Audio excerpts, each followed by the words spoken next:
Okay, this project, we got these two dwarf olives. They're just gonna need some good detailed pruning. So I'll go ahead, put them on the turntable and get started. Basically, these trees are in pretty good shape, just this spring growth. So all I have to do is more or less cut those back. It should be where it should be.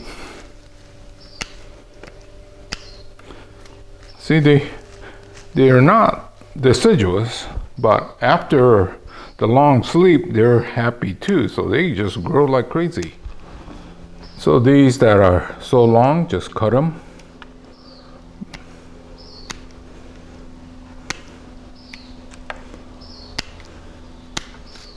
See, nothing really difficult about maintaining. Now, how I got this far, that's a different story. But once you get something like this, to maintain it is just about anybody could do it. Well, what I try to recommend to people that want to get started, don't start from the true beginning, because it's so long of a distance to a finish. But to be able to afford something this nice, not everybody could do that. So there's that economic factor. But trying to start from a starter, for most people, is just too far. So look for something that has already a nice style and learn how to maintain it. And then once you get comfortable with that, then you could try to see how it was started from the beginning. So this is a little bit of weird method, but trying to start bonsai from true beginning does not work for most people.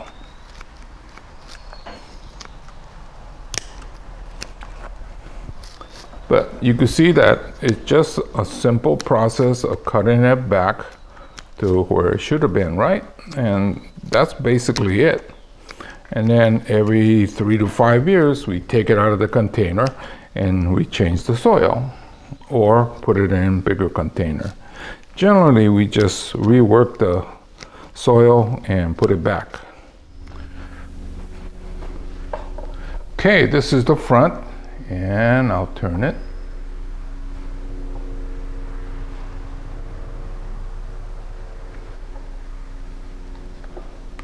So I'll call this finish for this round.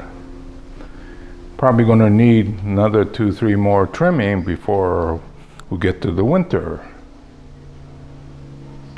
Okay, this is our second dwarf olive. Notice all the sucker growth at the base. That gotta get removed. But the upper part seems to be in pretty good shape. Of course, it all needs trimming, so I'll get started on that. So these need to be pruned out. That's the way olives grow. They sucker at the base. But you could see that this one has quite a base to it. I think a lot more than the first one we saw. Then we got some more here. Now, if this was not already in a finished bonsai pot, a lot of times we leave this in place because it'll fatten this area up really good. Okay, it seems like this area is in better condition. Actually, I might have pruned this once, maybe even twice before already this year. You know, hard to keep track of what I'm doing. I just kind of grab plants that looks interesting for you people on my YouTube. Definitely not scripted. Definitely don't even have a plan in the morning when I wake up. I go, well, what should I do today? So, and some days I'll run like 6 or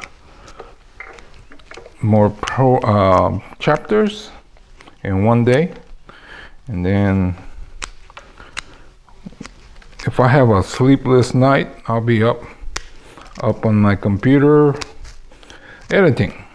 Other times it takes me a little while.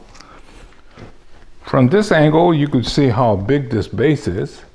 Of course, when you do the front, and this kind of gets in the way, but you could see that it is quite large. And as we go up, it has nice movement and taper.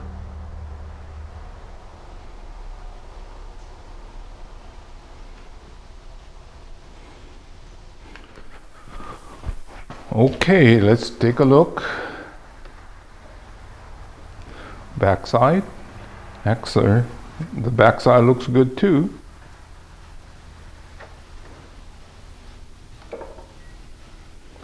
And back to the front. Okay, so this is the second of the 2 dwarf olives. You could see that this time of the year we do some really quick trimming, makes it better. Each time we cut, it gets better and better. The branches become tighter and more well defined. So anyway, I'm going to put these back, and there's plenty more that needs my attention. So I'll see you again real soon in another chapter. So this has been 2 dwarf olives. Approximate age, maybe this one older than the other, but roughly between 15 and 20 years, I think.